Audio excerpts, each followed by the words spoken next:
Hello friends, आप सभी का फिर से स्वागत है मेरे यूट्यूब चैनल इनटेक रूट्स पर। तो फ्रेंड, आज की इस वीडियो के अंदर मैं आपको ट्राई की तरफ से जो फरवरी मंथ का हर एक टेलीकॉम कंपनी का जो सब्सक्राइबर डाटाबेस रिलीज किया गया, मैं इसके बारे में बताऊंगा। चाहे वो रिलायंस जियो कंपनी हो, भारतीय Airtel company, BSNL company, Vodafone India company, हर एक नेटवर्क के बारे में यहाँ पे सब्सक्राइबर डाटाबेस को रिलीज किया गया फरवरी मंथ में कि कौन से कंपनी के ऊपर सबसे ज़्यादा नए सब्सक्राइबर ऐड हुए और कौन से कंपनी को छोड़ के सबसे ज़्यादा उनके एक्टिव सब्सक्राइबर चले गए। तो फिर आपको भी अगर हर चीज़ के बारे में एकदम बारीकी देखकर जानना है तो वीडियो में एकदम एंड तक बने रहना। सबसे पहले मैं इस वीडियो के अंदर बात करूंगा रिलायंस जियो कंपनी के बारे में। तो रिलायंस जियो कंपनी के नेटवर्क के ऊपर भी फरवरी मंथ में 10 लाख नए सब्सक्राइबर ऐड हुए उनके नेटवर्क को यूज करने के लिए। आप सभी को पता होगा अक्टूबर महीने में जब इंडिया के अंदर 5G का रोल आउट किया गया था, रिलायंस जियो कंपनी और भारतीय एयरटेल कंपनी इन दोनों कंपनी से 5G को इंडिया के अंदर रोल आउट किया गया था। तो तब से लेके अब तक रिलायंस जियो कंपनी नेटवर्क के ऊपर हर मंथ बहुत ज़्यादा नए सब्सक्राइबर ऐड हो रहे हैं रिलायंस जियो कंपनी के 5G सर्विस यूज करने के लिए। तो इसी तरीके से फरवरी मंथ में भी रिलायंस जियो कंपनी नेटवर्क के ऊपर और भी 10 लाख नए सब्सक्राइबर ऐड हुए रिलायंस जियो कंपनी के 5G यूज करने के लिए। रिलायंस जियो कंपनी के नेटवर्क के ऊपर टोटल 43 करोड़ उनके एक्टिव यूजर्स है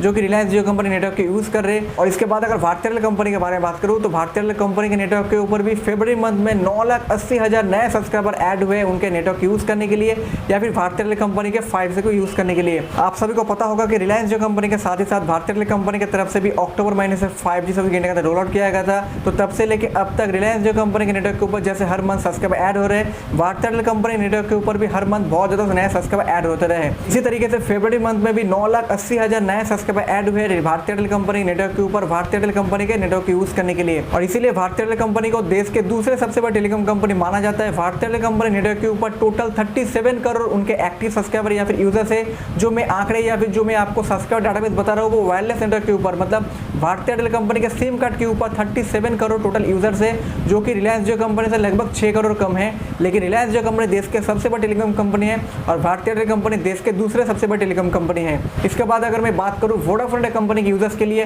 या फिर वोडाफोन इंडिया कंपनी के लिए बहुत बड़ा बैड न्यूज़ है कि वोडाफोन इंडिया कंपनी को छोड़ के फरवरी मंथ में भी 20 लाख से भी ज़्यादा उनके एक्टिव सब्सक्राइबर चले गए दूसरे कोई कंपनी में पोर्ट करके, चाहे वो रिलायंस जियो कंपनी में पोर्ट करके या फिर भारतीय एयरटेल कंपनी के नेटवर्क पर वो पोर्ट करके चले गए। आप सभी को इस आंकड़े से पता चल जा रहा है कि जो 20 लाख जो सब्सक्राइबर चले गए वोडाफोन इंडिया कंपनी को छोड़ के वो डिवाइड हो चुके हैं भारतीय एयरटेल कंपनी रिलायंस जियो कंपनी नेटवर्क के ऊपर, क्योंकि रिलायंस जियो कंपनी नेटवर्क के ऊपर फरवरी मंथ में 10 लाख से भी ज़्यादा नए सब्सक्राइबर ऐड हुए और भारतीय एयरटेल कंपनी नेटवर्क के ऊपर भी 10 लाख के करीब नए सब्सक्राइबर ऐड हुए। तो 20 लाख जो सब्सक्राइबर वोडाफोन कंपनी को छोड़ के चले गए वो सिर्फ और सिर्फ भारतीय एयरटेल कंपनी रिलायंस जियो कंपनी के 5G सर्विस को यूज करने के लिए चले गए। तो फिर वोडाफोन कंपनी आज जिस बुरे हालात से गुजर रहा है वो इसके लिए खुद जिम्मेदार है, क्योंकि वोडाफोन कंपनी ने भी अपने 5G स्पेक्ट्रम के ऊपर जब नीलामी चल रहा था तो उन्होंने भी 5G स्पेक्ट्रम को खरीदा था। 18,000 करोड़ के करीब उन्होंने खर्चा किया था 5G बैंड्स को खरीदने के लिए इंडिया के अंदर 5G सर्विस को रोल आउट करने के लिए। लेकिन अक्टूबर महीने से लेकर मई महीने तक अभी भी वोडाफोन कंपनी इंडिया के अंदर एक भी शहर में अपने 5G को रोल आउट नहीं कर पाए। इसी जगह पर देखा जाए तो भारतीय एयरटेल कंपनी और रिलायंस जियो कंपनी की तरफ से ऑल ओवर इंडिया के अंदर 3,500 से भी ज़्यादा शहरों के अंदर वो लोग अपने 5G को रोल आउट कर चुके हैं और 5G सर्विस का और भी अच्छे तरीके से एक्सपेंशन का काम भी किया जा रहा है। वो भी हर दिन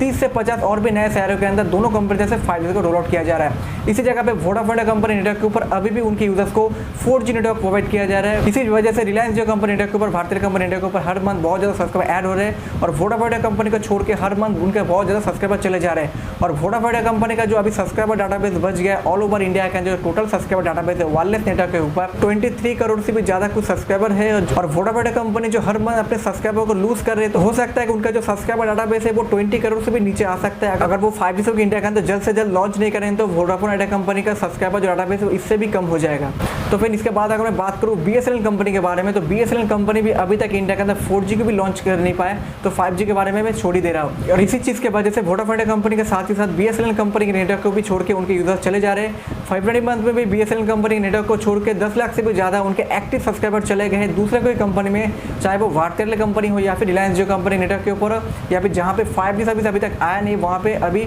वोडाफोन इंडिया कंपनी के नेटवर्क पर वो लोग चले गए BSNL कंपनी को छोड़ के। फिर BSNL कंपनी भी खुद जिम्मेदार है आज उनके सिचुएशन के लिए, क्योंकि BSNL कंपनी भी इंडिया के अंदर अभी तक 4G को लॉन्च नहीं कर पाए, क्योंकि BSNL कंपनी जबकि 2022 में 4G को लॉन्च करने वाले थे तो 2023 के मई महीने तक अभी भी BSNL कंपनी से 4G सर्विस को लॉन्च नहीं किया गया, जिस वजह से BSNL कंपनी के नेटवर्क को भी छोड़ के हर मंथ उनके सब्सक्राइबर चले जा रहे हैं दूसरे कोई टेलीकॉम कंपनी में पोर्ट करके।